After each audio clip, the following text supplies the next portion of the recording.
আসসালামু আলাইকুম। এখন গরমের সময়, আর এই গরমের সময়ে আমাদের কাছে বেশিরভাগই চার্জার ফ্যান আসছে মেরামত করার জন্য।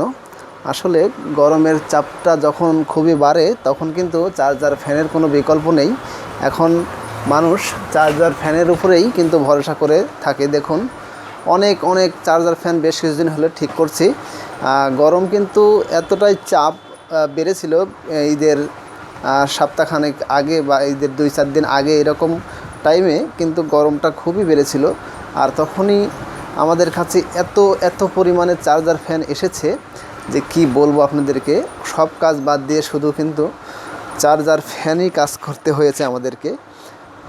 মানুষ এতটাই রিকোয়েস্ট করেছে, অনুরোধ করেছে যে তাদের ঘরে বৃদ্ধ বাবা মা, শিশু বাচ্চা, বিশেষ করে যারা বয়স্ক এবং শিশু বাচ্চা, এদের জন্যই কিন্তু এই চার্জার ফ্যানগুলো মানুষ ঠিক করার জন্য পাগলের মতো হয়ে গিয়েছিল।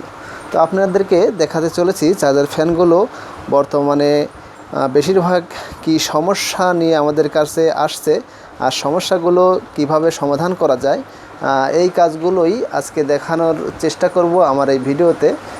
আশা করছি পুরো ভিডিওটা আমার সঙ্গে থাকবেন এবং আপনারা দেখবেন চার্জার ফ্যানগুলো কিভাবে রিপেয়ারিং করতে হয়, কোন সমস্যার কারণে সাধারণত আমাদের কাছে এসে থাকে, আজকে আপনাদেরকে দেখানোর চেষ্টা করছি।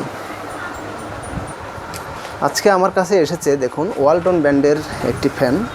এই ওয়ালটন ফ্যানটি কিন্তু যে সমস্যাটি নিয়ে এসেছে, ওয়ালটন ফ্যানটি চার্জ হচ্ছে না। দেখুন, এসি প্লাগটি যখন আমি কারেন্টে দিচ্ছি তখন কিন্তু দেখুন এখানে চার্জের যে লাইটটি জ্বলবে সেই লাইটটি কিন্তু জ্বলছে না। এই প্রবলেমটি নিয়েই আমাদের কাছে এই ফ্যানটি এসেছে। দেখুন, আরও ফ্যান এসেছে। এখানে দেখুন ডিফেন্ডার ফ্যান আছে, এখানে আছে ছানকা ফ্যান আছে, এখানে দেখুন আরও ফ্যান আছে, মেজাব নামে একটি ফ্যান আছে, আরও আছে ছানকা আছে। এ ধরনের প্রচুর ফ্যান কিন্তু প্রতিদিন আমাদের কাছে আসছে। আর ফ্যানের কাজগুলো বিশেষ করে আমাদেরকে ধরতে হচ্ছে টিভির কাজগুলো সাইডে রেখে, কারণ গরমে এতই মানুষ কষ্টকর হয়ে গেছে মানুষের জীবন মান। আর ঈদের কিছুদিন 2-3 দিন আগে কিন্তু কারেন্টের খুবই ঝামেলা ছিল। কারেন্ট ঠিকমতো সাপ্লাই দিতে পারেনি। বেশিরভাগ সময় দিনে আমরা দেখেছি 1 ঘন্টা কারেন্ট থেকেছে, আর 1 ঘন্টায় 2 ঘন্টা এরকম কিন্তু বিদ্যুৎ লাইনটি অফ ছিল, যার কারণে মানুষের খুবই ভোগান্তি পোহাতে হয়েছে। ভোগান্তির শেষ ছিল না। কাজেই চার্জার ফ্যানগুলো, আগে তো মানুষ তালপাখা দিয়ে বাতাস করেছে, এখন কিন্তু মানুষ আর তালপাখা দিয়ে বাতাস করে না। এখন এই চার্জার ফ্যানের উপরেই মানুষের নির্ভর করতে হচ্ছে। যাই হোক, আমরা চলে যাচ্ছি আমাদের মূল কাজে। আমরা প্রথমে এই যে ওয়ালটন ফ্যানটি আছে, ফ্যানটি দেখব কিভাবে রিপেয়ারিং করতে হয়।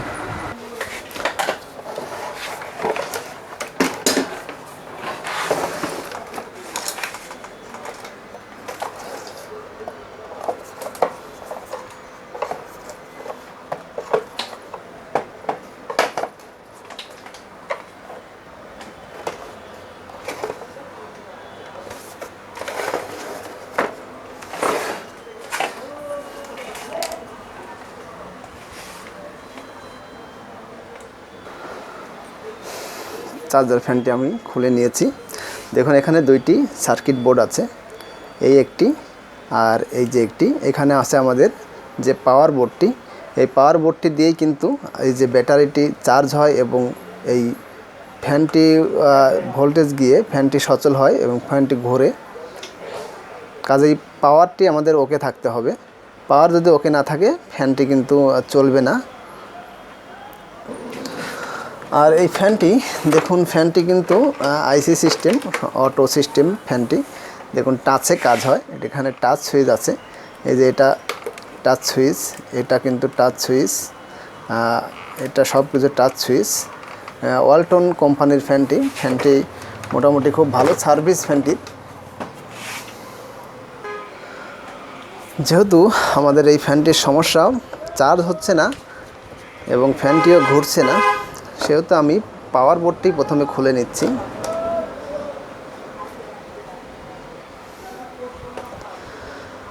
দেখুন, এই পাওয়ার বোর্ডটিতে কিন্তু এসি 220 ভোল্ট ইন হয়েছে এবং এখানে আউট হয়েছে, এখানে লেখা আছে দেখুন 15 ভোল্ট আউট হয়েছে। এই 15 ভোল্ট আউট হয়ে কিন্তু দেখুন এই যে যে কানেকশনগুলো আছে 15 ভোল্টের নেগেটিভ পজিটিভ, এই কানেকশন দিয়ে কিন্তু এখানে দেখুন ব্যাটারির লাইন, এই ব্যাটারির লাইনের সাথে কিন্তু সংযুক্ত হয়েছে। ব্যাটারি কিন্তু এখানে এর ভিতরে ব্যাটারি আছে, এই যে ব্যাটারির লাইনে সংযুক্ত হয়েছে এবং এই সার্কিটে সংযুক্ত হয়েছে। এই চার্জার থেকে যে 15 ভোল্ট বের হয়েছে সেই 15 ভোল্ট। আমি প্রথমে পাওয়ার বোর্ড থেকে যে এই যে আইসির যে কন্ট্রোল বোর্ড সুইচ, সেই বোর্ডের কানেকশনগুলো আলাদা করে নিচ্ছি।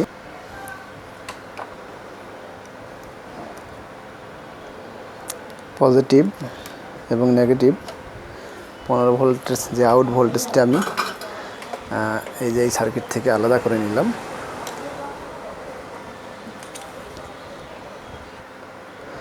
পাওয়ার বোর্ডটি সমস্যা আছে কিনা দেখার জন্য আমি প্রথমে ভোল্টেজ পরিমাপ করে দেখব যে এই পাওয়ার বোর্ড থেকে নেগেটিভ পজিটিভ ভোল্টেজ বের হচ্ছে কিনা। আর দেখার জন্য দেখুন এখানে আউটপুট এই যে 15 ভোল্ট কিন্তু লেখা আছে, দেখুন এই যে 15 ভোল্ট। আর এখানে দেখুন ক্যাপাসিটার আছে, ক্যাপাসিটারের নাম্বারটি চার্জ জমা ছিল আমার, এই যে ক্যাপাসিটার চার্জ জমা ছিল আমার হাতে কিন্তু কারেন্টের শর্ট দিয়েছে, অর্থাৎ কারেন্ট কিন্তু প্রবেশ করছে এই সার্কিট বোর্ডটিতে, পাওয়ার বোর্ডটিতে। এখানে যে ক্যাপাসিটার আমি দেখাতে যাচ্ছিলাম দেখুন এখানে লেখা আছে 1800 মাইক্রোফ্যারাড, 1800 মাইক্রোফ্যারাড 16 ভোল্ট, দুইটি ক্যাপাসিটার আছে। এই দুইটি ক্যাপাসিটার পজিটিভ এবং নেগেটিভে আমি দেখব ভোল্টেজ আসে কিনা।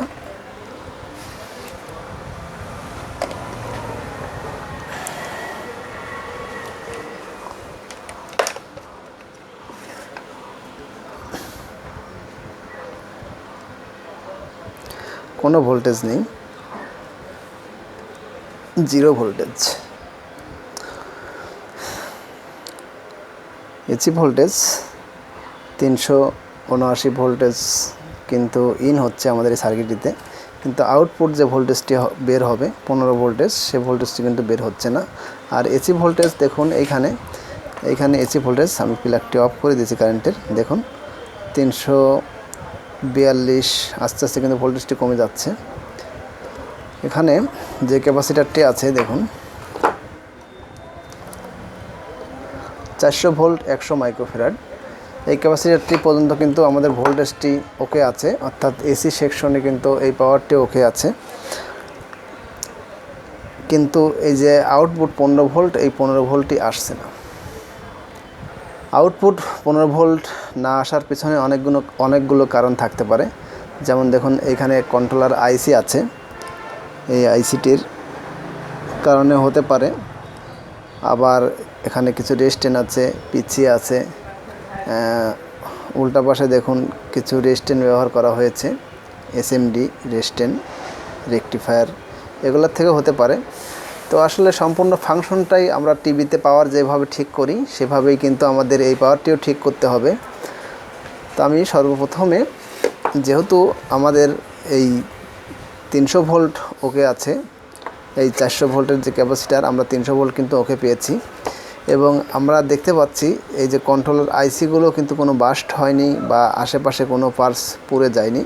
সেক্ষেত্রে আমি যে কাজটি করব, দেখুন এই যে চপার যে ট্রান্সফর্মারটি, এই ট্রান্সফর্মারটি থেকে কিন্তু দেখুন এটি 3টি রেকটি ব্যবহার করা হয়েছে।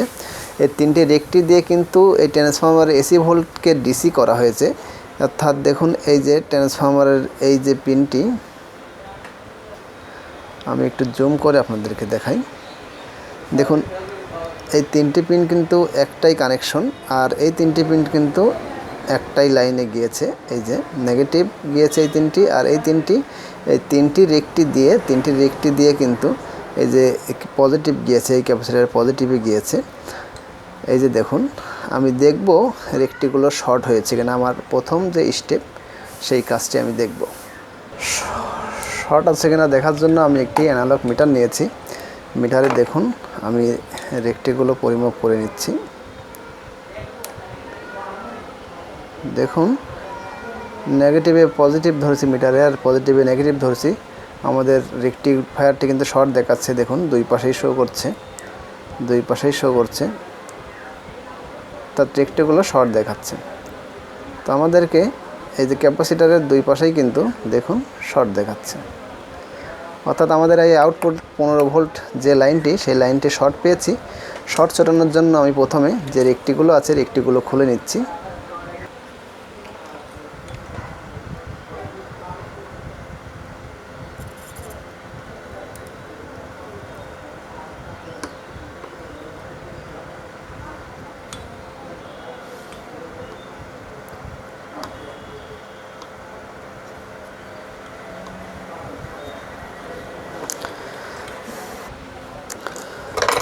দেখুন 3টি রেকটি ব্যবহার করা হয়েছে 15 ভোল্ট আউটপুট লাইনে।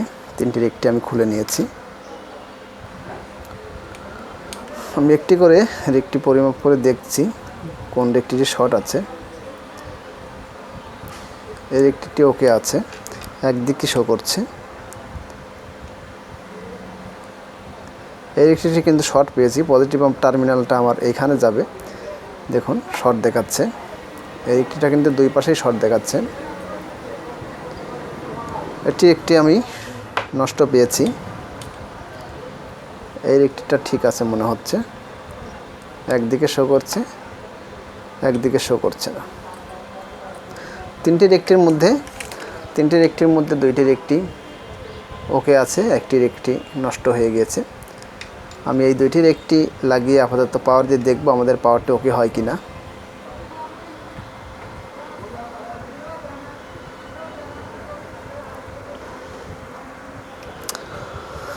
পজিটিভ নেগেটিভ অবশ্যই ঠিক করে লাগাতে হবে।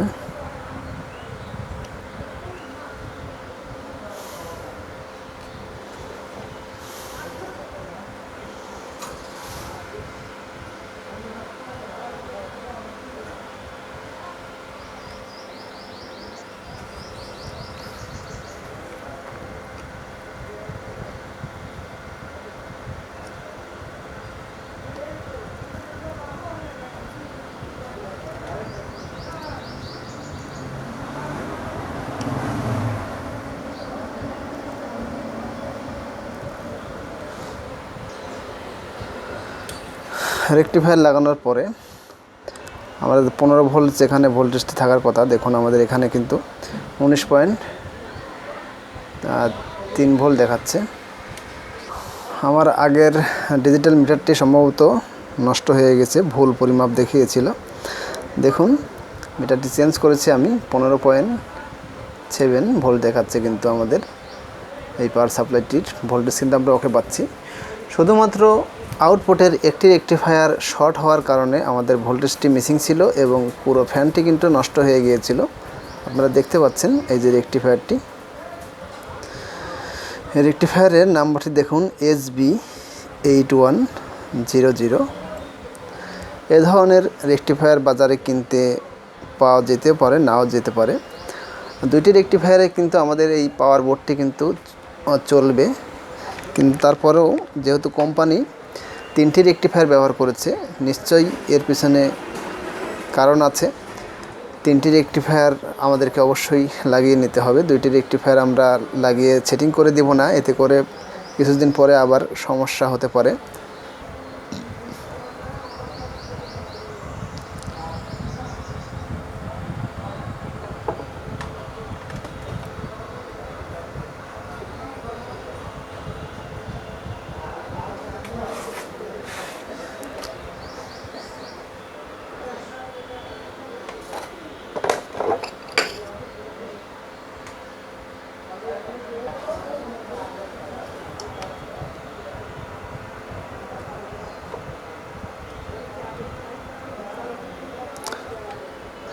পজিটিভ,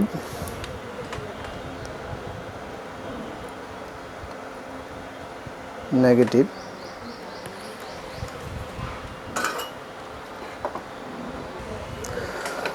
আমি দেখব আমাদের চার্জের যে সিগন্যালটি জ্বলে কিনা।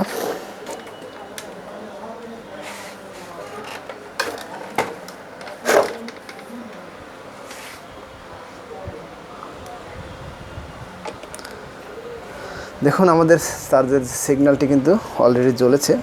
তো আমরা এই যে স্পিড যে বাটনটি আছে ফ্যানের অপশনটি দেখুন আমরা চালু করে দিয়েছি। অলরেডি আমাদের ফ্যানটি কিন্তু চলছে, দেখুন বাতাস হচ্ছে। আমরা স্পিডটি আরও একটু বাড়িয়ে দিলাম, দেখুন এই যে দেখুন খুবই বাতাস হচ্ছে। দেখুন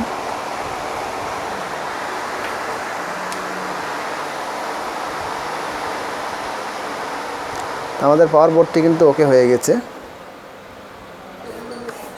এখনকার যে চার্জার ফ্যানগুলো সেই ফ্যানগুলোতে কিন্তু বেশিরভাগ ফ্যানগুলোতে এই ধরনের চপার যে পাওয়ার, সে চপার পাওয়ার ব্যবহার করা হয়েছে।